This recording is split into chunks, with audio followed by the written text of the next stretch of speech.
what's going on, JB? Hey. Thanks for coming, man. Good to see you. Yeah, absolutely, man. Always a pleasure be talking to you. Yeah, absolutely, man.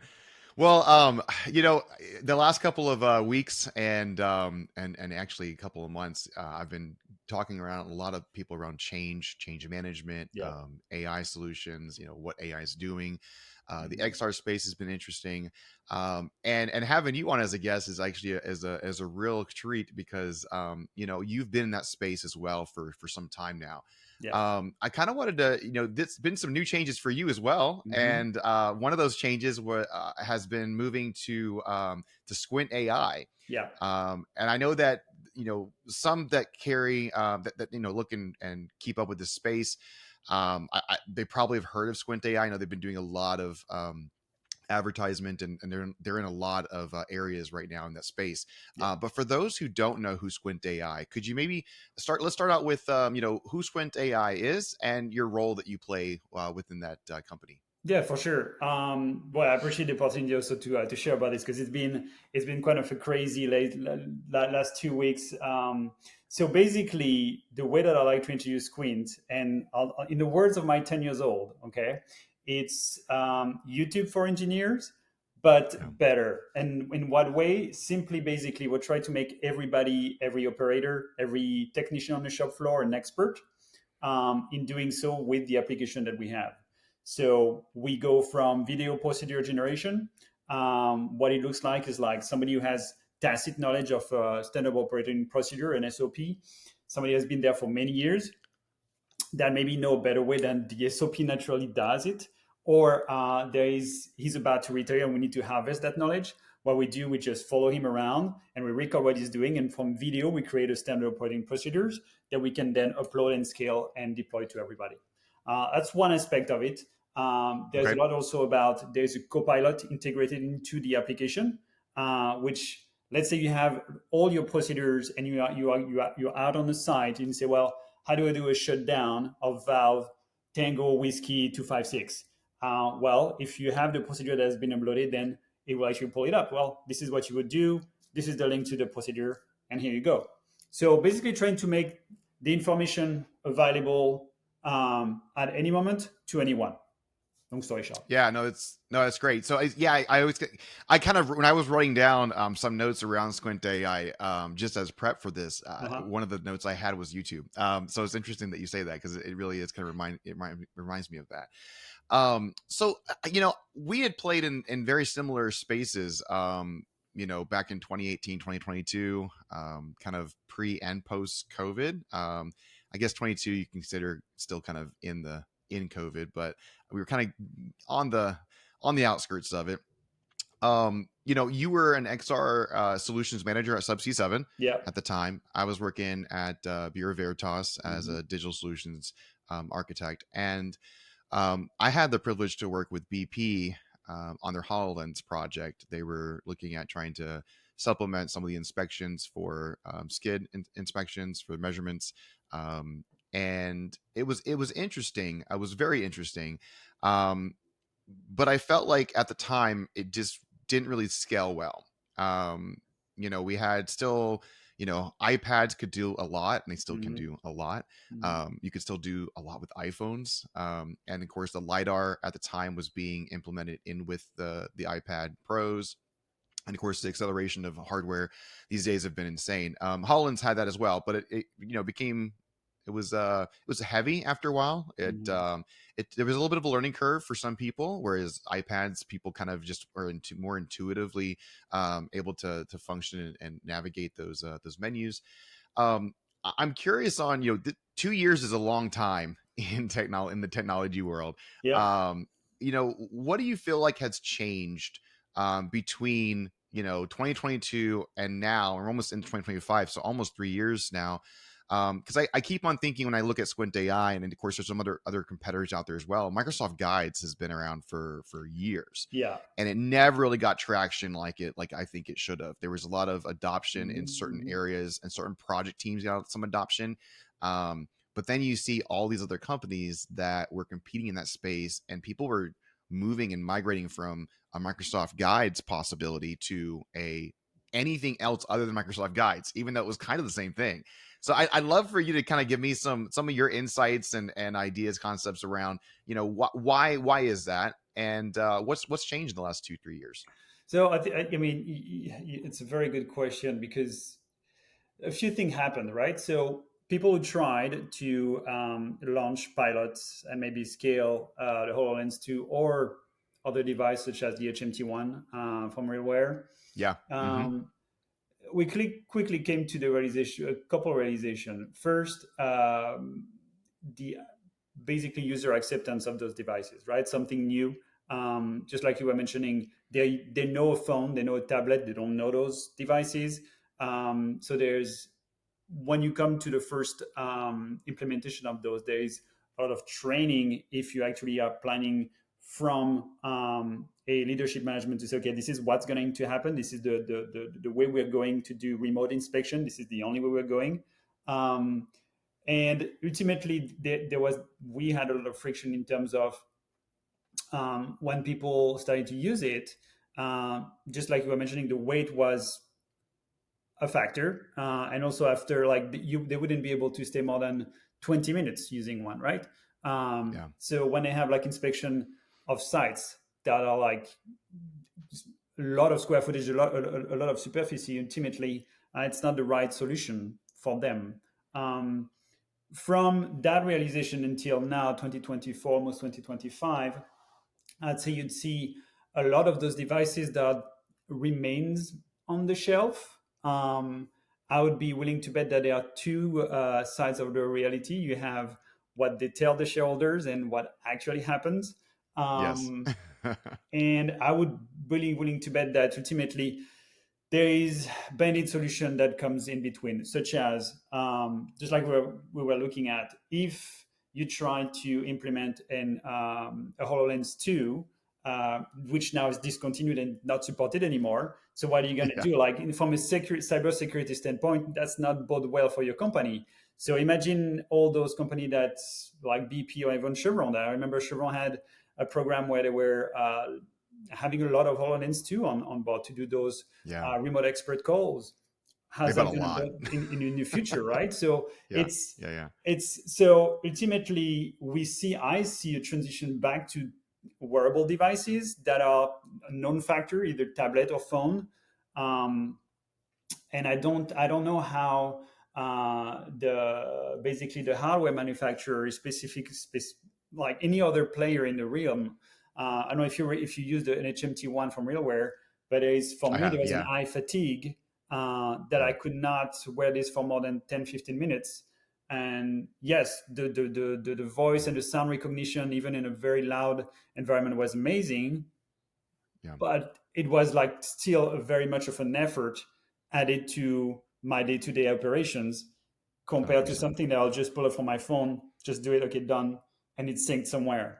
So again, it's back to how much do we simplify the task at hand for the end user? And if the answer is like, well, I am adding 5 more obstacles to what it needs to do, you're never going to have a huge adoption. Or if it is an adoption, it's going to be adoption that's well, this is the only way. I forbid you to do anything else, which usually doesn't Yeah. work on the long term. Yeah, and I think you look at like Apple Vision, which I think is really interesting. Um, and Apple Vision has come around is $3,500 for the device though. So I mean that's equivalent to about where the Hololens Yeah, V1 was. correct. I think V2 was close to that. Um, and for enterprise, even I mean, people think, oh well, companies have more money than personal individuals do, so that's okay. And it's like, no, you weren't seeing a huge widespread of people lining up at the company level to go buy these things to adopt them and to put them in use. I think that it was always going back to the phone.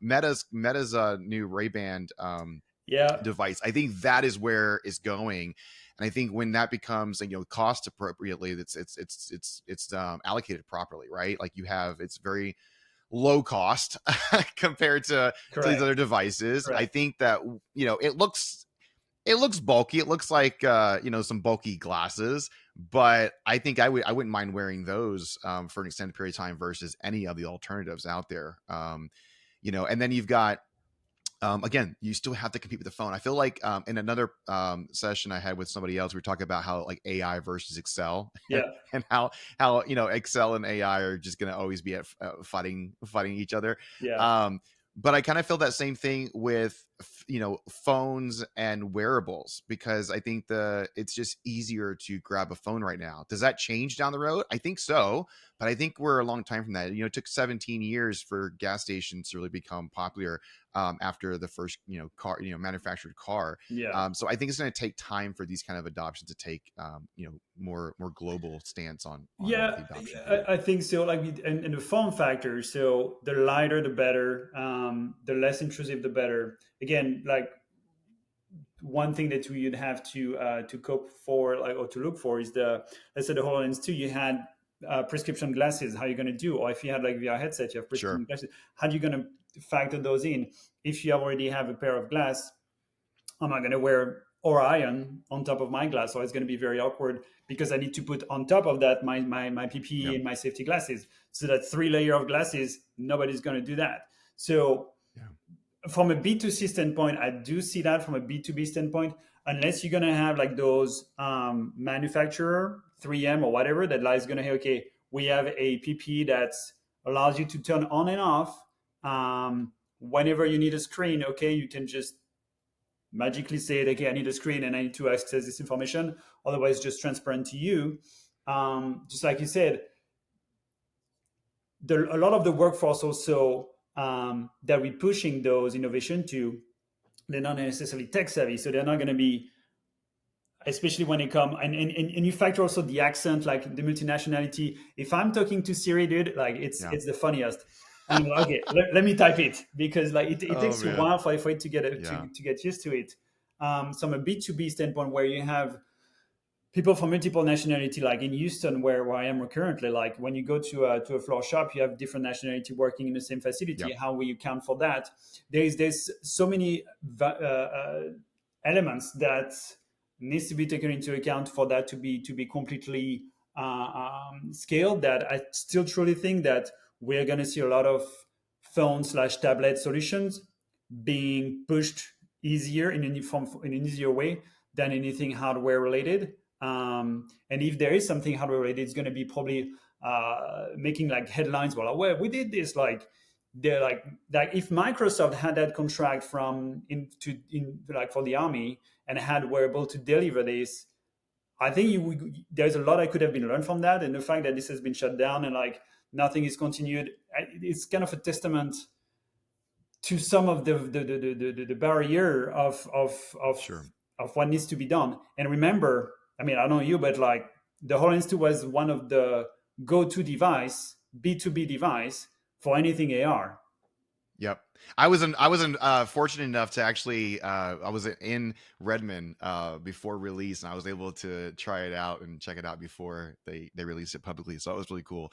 And it was a vast difference between V1 and V2. Yeah, There was they really took in all that feedback that they got. The problem was that it still, even though it was more comfortable to wear, it was a lot lighter. It still had a lot of issues, and it still was just it's almost like you almost need context, right? And you see like throw some mhm. context in that could do the same thing, and maybe we'll get there. I think interesting to see what Elon Musk is doing with the Neuralink. Trying to do two-way communications for Yeah, I think it's called blind sight, or blind something. I think it's basically where he's able to, as long as your cornea is intact, that he can actually, with a neural link, you can give people vision interesting. digitally, which is really interesting. Yeah. Interesting. So I kind of feel like, is that where we're going? Are we now we're talking like Borg and Star Wars, Star Trek, and Yeah, everything else in the, in considerations. But I think there's a trust factor that yeah, comes into play with that too. Everybody's talking about customization, and oh, we can make this custom for everybody if one person speaks a different language, or and understands certain things a certain way, or behavioral type of elements that are can be built into communications, to have better corporate communication. That's great, but people let it's interesting that people will give more data to Facebook than they will to their companies. That most likely the Yeah, companies they work for probably have, I would imagine, they probably have better interest for their employees than Facebook does for its users. Just, correct. I'll just come out there and say that I'm pretty sure that's accurate, and I would imagine that most people would probably say that yes, I agree with that, but Yeah, their actions say otherwise. And I correct. think that's something that companies have to. That's a barrier they have to overcome. They have to get to a point where they can trust. I kind of, when I was looking at XR when it first was kind of coming to the scene, I was in the VR and AR space before that, and kind of XR kind of just came in and said, "Look, we're kind of just we're doing everything," and it's a little mix match. There's a book I'm reading called Fusion Strategy, Hmm. and it's talking about that the real players in the new world of digital and AI is going to be people that can manufacture equipment that with sensors and with other digital components that are tied to data graphs, AI algorithms that are allowed to learn, and those fused together is going to be the companies that actually excel forward in the new space. Yeah. And I truly do believe that. I think that we have to, Domino's is not the best pizza, but Hmm. they have the best tracker, and you know what your stuff is. They have a great customer experience, Yeah. and they're I think they're still number one right now because of the things they've done to fuse the physical and the digital together. I think Yeah. it's a great example of that. XR experience has been equivalent, I feel like, to TV or 1950s like radio, where people were getting around something and kind of, hey, I'm community is back in play. Whereas Facebook was supposed to be that, right? These social networks were supposed to be that. But I feel like the 1950s version of what TV and radio Hmm. were, I kind of feel like that's what XR could be, where we start to kind of get into this where instead of we're just comparing fake lives on social, that it becomes a forum like almost like around a fire where Yeah. we kind of get back into, hey, I can communicate with you in real time, and it doesn't feel like a Zoom call, it doesn't feel like a remote call, it feels like you're right there. I think to me that's a really interesting place to where XR could go, whether it's business, whether it's personal, whether it's whatever. I mean, how do you think XR will change how people interact moving forward? So interesting point you're bringing. Like I still remember. I don't know if you heard about a guy named Bob Stone, Boston, no, who's I don't think so. still, if you follow it on LinkedIn, he's been doing XR or spatial visualization, Okay, whatever name that they changed to, since the sure, 1980s. Okay, yeah, so and it's also a proof that this has been we've been trying a lot of stuff around this space for a lot of time. Um, I think again, most likely, as soon as the B2C will have figured it out, that aspect, like, hey, I can call my mom and I can see a Gaussian splat of her environment, and I can see where she's at right now, in a projected way somehow. Um, Once you have those personal relationship and those once technology is in that space, then I think people will be more familiar to bring this to work. If it comes from work to home, I mean, I cannot think of an example of something that I used to do at work that was so amazing that I brought it home. It's like, hey, we're doing it now. It's usually more the other way around. I know. And It's so, kind of sad though, right? Like, I mean, I mean, yeah, you and I probably have more technology at home than we right, do at our workspace. yeah, I mean, I don't know. The Squint AI, is still remote. It's remote work, so yeah, that still becomes true, right? it But is, it is. yeah, But I think, and so I think ultimately when I see XR, um, a lot of things has been done into, yes, we can add hardware, that's going to enable you to have more layered data. mhm, Ultimately, as of right now, what was the most useful and the one that seems to have the most impact, at least in a former company I work with, was 3D on a 2D screen. So think yeah, about Matterport, where you can travel hmm, anywhere in great, your yeah, facility and you overlay your data. This, yeah, like, just these steps is game changing for a lot of companies. agreed. So again, we are very slow, and that's well, those companies, the multinational, are very slow. to take on innovation or true game changing innovation. They do innovate in specific sector and what is their core expertise usually.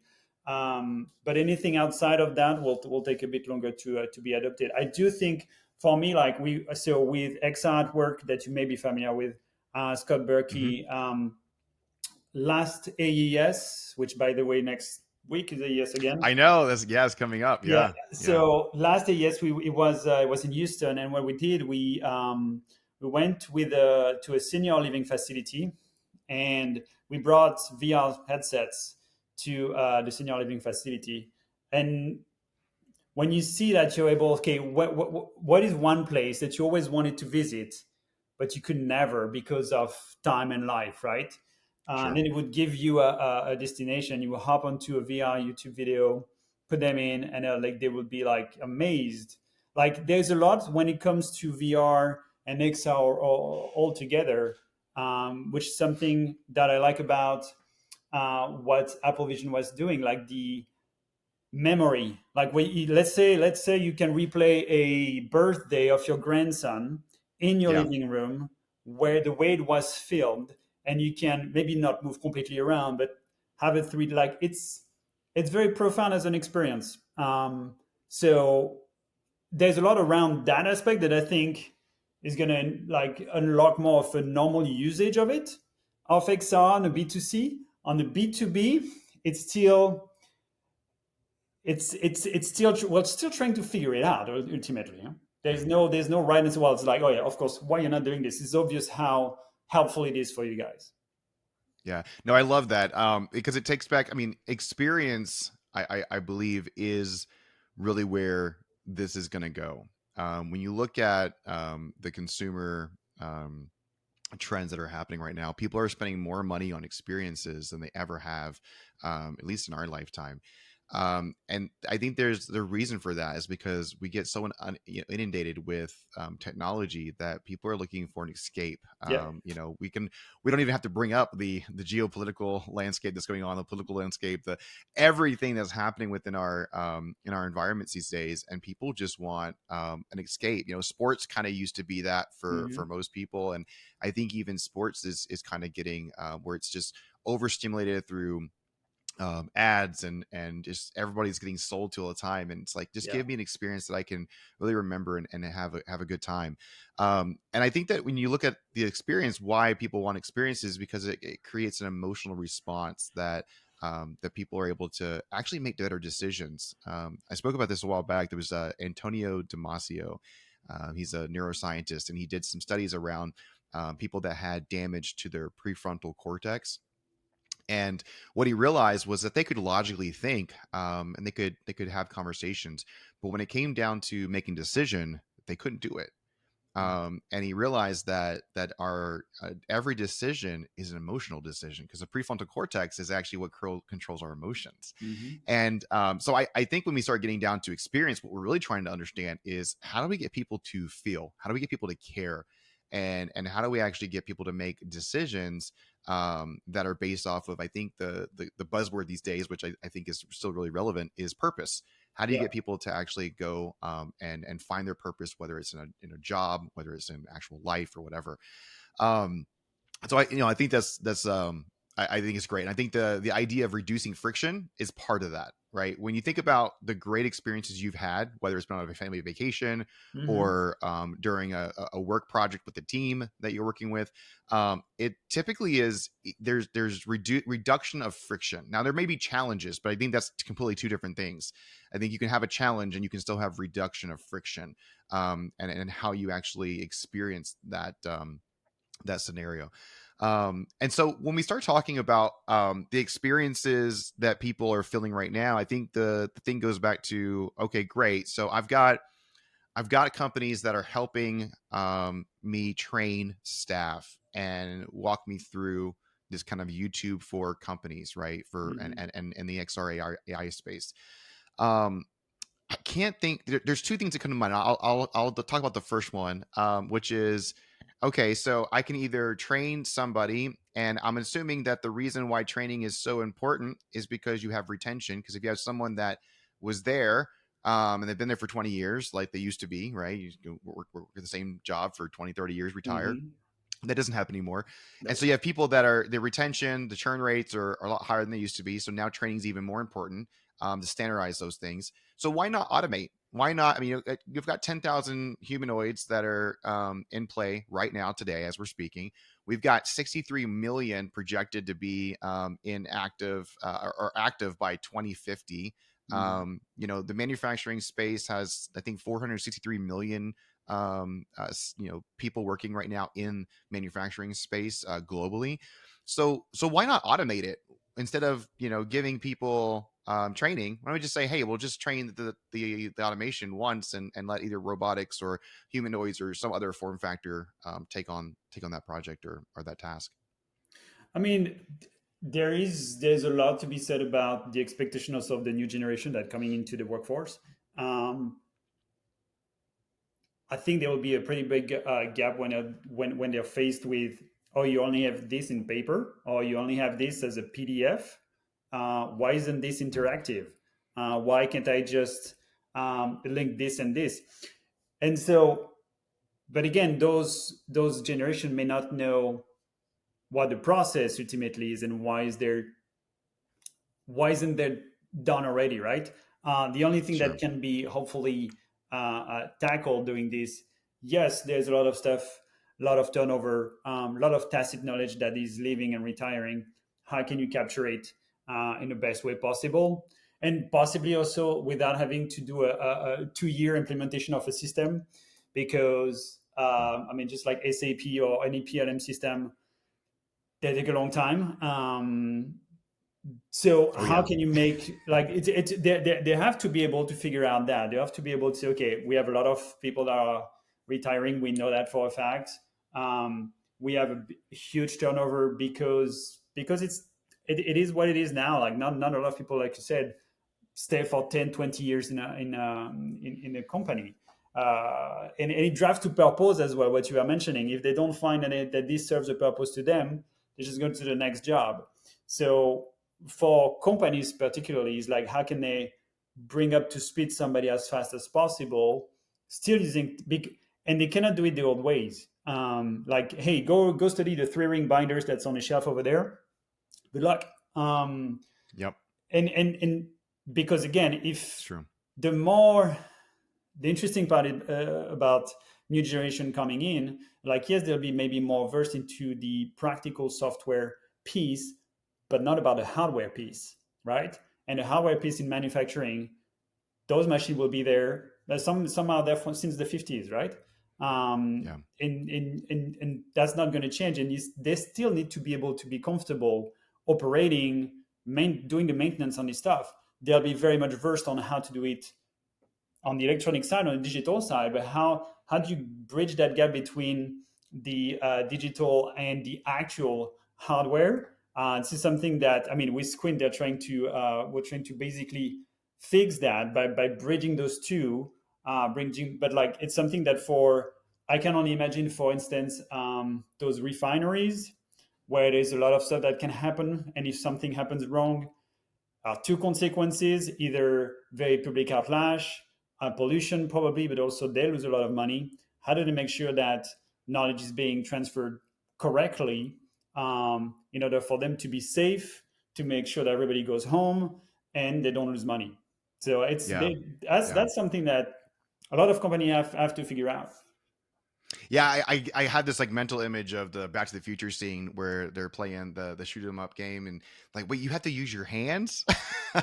It's like, but we're in that transition where my even my kids, I have a 3 and a 7 year old, and they can't get on a phone without looking at it. They are always Mhm. expecting FaceTime. They don't Mhm. know this, It's they not know this, it's this. this. Yeah, Yeah. yeah, And it's interesting to see that kind of I mean, I don't know, I guess transition. really we were the same way when we were growing up. It was this, but we were also tethered, so we couldn't go very Well, it was far. this, it was this. It was like, it was Well, this. that's true, but it was also, we were tethered usually. I remember the long Yeah, cord, so we could take a phone and try to go into our bedroom and have a yeah. phone call. So no, totally, it's, yeah, it's and amazing and, how and, many and so changes are those happening. expectations, which is which is why also probably those companies and the big major in oil and gas particularly, they have maybe difficulty time hiring because they don't feel a connection to that. Like, seems like a big machine. I'm not sure I'd be able to operate it. I don't feel comfortable thinking that this could be my job. Yeah. I'd much rather be interacting with something digital. It plays into the psychology of hiring, you know.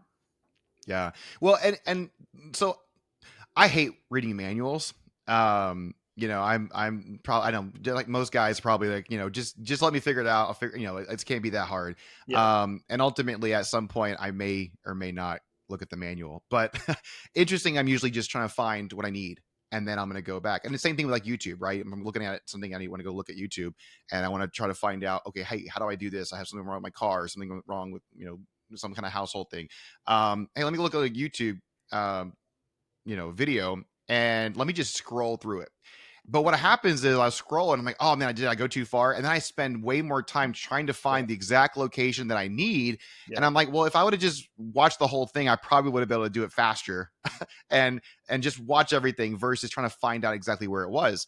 Um, I'm wondering how Squint AI is looking at tackling, the whole idea that, there's manuals, but there's also the why behind things. Like if you hmm, if you scroll and you skip certain steps, or you're just doing the steps, you do, you look at the pictures and you're doing step 1, step 2, step 3, well, you could probably do it.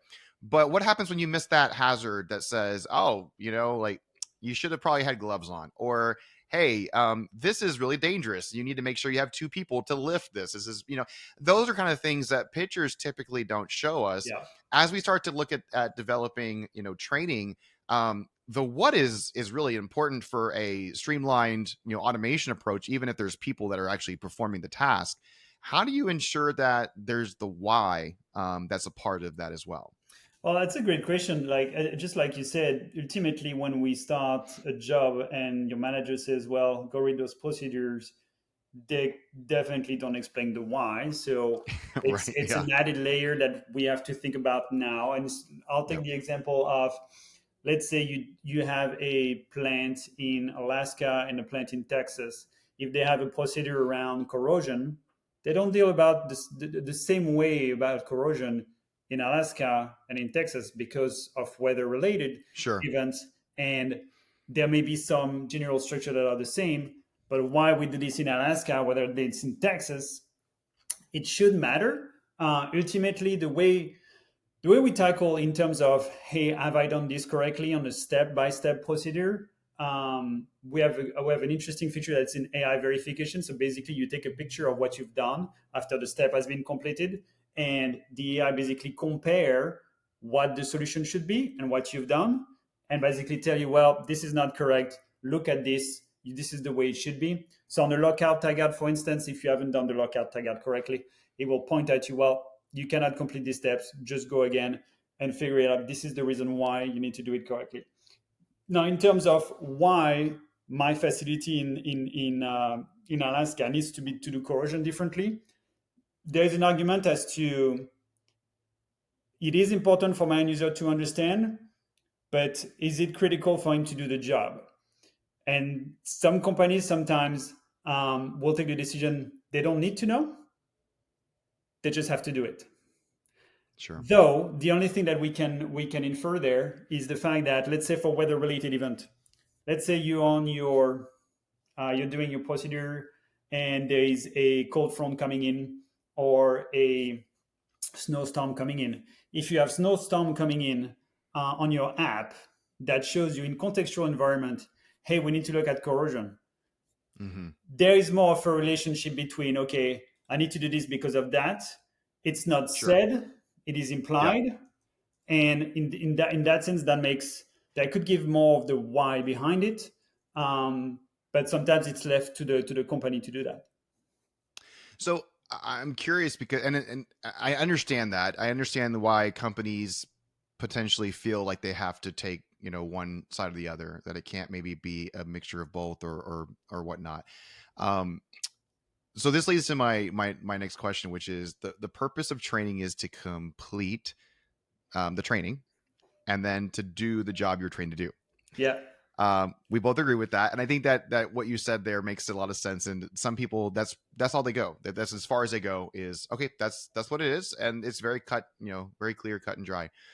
How do you make room for people to be a part of the innovation, though? Mhm. And how does XR and AI help with that? And before you answer, I'd like to just give an example that the janitor at Frito Lay was the one that came up with the hot Cheetos, right? They were the ones that, and so it wasn't, their R&D develop, their R&D team. It wasn't, somebody that really worked in that space. What happens when you don't empower your manufacturing guys, the guys that are actually just supposed to train and then do your training and then complete your training and then do it again and until you get better and better? How do you actually, make room for innovation in that space? So I'll tell you what I've seen that works and what doesn't work, Okay. at least from my experience. So if you do innovation campaign, which is not limited to a specific department, but that touches everybody in the company, where your innovation campaign has several phases, from ideation to voting to execution, right? I've seen a lot of great ideas coming up from anybody in the company without having to be prompted, hey, go in a meeting, share your ideas, and so it's more how do you say, like, not generic, but it's like a genuine interaction from the individual to actually share his ideas. The problem that goes after that, so doing an innovation campaign for ideation is great. I don't know if the janitor will naturally be on those systems. So to your Sure. point, like, maybe Yeah. we're missing something there, right? I get um, my best. I get my best ideas in the shower. So I don't know. Like if someone just prompted me and said, "Hey, what's your great idea today?" I'm like, I don't know. Let me take a shower, Let I me take a guess. shower. Hold on, be right back. But yeah, so to your point, like, I don't know if that would touch everyone in the company, but if it's a 90% an innovation campaign through an ideation, and it has to be from somebody that a lot that is trust that has credibility by the business. It cannot be an external consultant because there will always be some kind of an apprehension to share ideas there.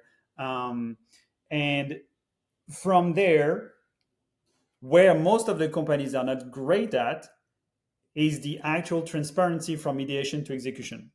Um, Yep. okay, we have all those ideas. Great. Thanks, guys. And then you don't hear about the whole innovation campaign until a year Sure. after. Oh, by the way, yeah, we did something, but oh, you didn't know? Oh, no, it was on the landing page. Oh, you didn't go there. Oh, you were doing your project. Oh, of course. My bad. So that's, I mean, I'm sure I'm not the only one with that Oh experience. no, I know. I know. And so how that's the key thing, that we're usually how do you take those ideas and make sure that those people that went forward are actually a part of the solution when they are trying to build it, or even considered at an IT level. This is not doable right now. This is not doable right now. um, uh, and that's the only way I see. Like, I would really like to dissect the janitor use case, basically from Frito Lay, Yeah, because again, I like it. It takes people to listen, right? it does. It and does. and and if not, if you don't have a system to listen, then you have to rely on personnel to do so. Yeah, and I think sometimes it's the things outside of the process that actually help us innovate the most. And maybe that in my mind, some of the things we can do is to listen, is to ask more questions, is to be curious about the people that work at the companies. Go take them out to lunch. Go do a day in the life of, Yeah. especially if you're in the back office and you've been supporting a business that you really don't know what they do day to day. I think it's really important for, again, going back to that book around the fusion of physical and digital. I think there's a fusion that needs to happen between interdepartmental workings and how businesses really need to interact more and Mhm. communicate better. And I think AI gives us the ability for us to do that. I think that it makes it easier. I recently posted something that said, AI is an accelerator. Prove me wrong. And I think what happens is AI is going to do that. It's going to accelerate the good, and it's going to accelerate the bad. Yeah. And it Yeah. really depends on the company's culture, the company's vision, the strategy, and really, I would say the kindness meter. How many times do companies just get into a regimen of, hey, we're going and blowing, and we're doing exactly what we're trained to do, and this is our training, we're completing our training, and we're doing it, as opposed to really stepping back and saying, hey, does this still make sense, or how Yeah. can I improve this? And I Yeah. think that my concern with automating so many things is that the continual improvement may still happen through AI improved models, but to what extent? What do we limit that power that it has because we've not included people in that equation? And I think those are things that I think need to be explored and needs to make sure that we ask the questions. Um, Yeah. Yeah. I mean, last note on that, I think you touched on a yeah, very good point, specifically around the fact that whatever you do in continuous improvement in your company, like if you use Power Apps, whatever, to make a process better in 2 years' time or even 6 months' time, you're gonna have added some other data from outside that maybe put the process obsolete or need to be updated. How do you make sure that happens? There's something key that you have to think about. Yeah. yeah, absolutely. So as we wrap up, what's the most exciting thing you're looking forward to in the XR space? Well, the conference next week, to be honest, AES 2024 in Dallas, where it's the Super Bowl of XR.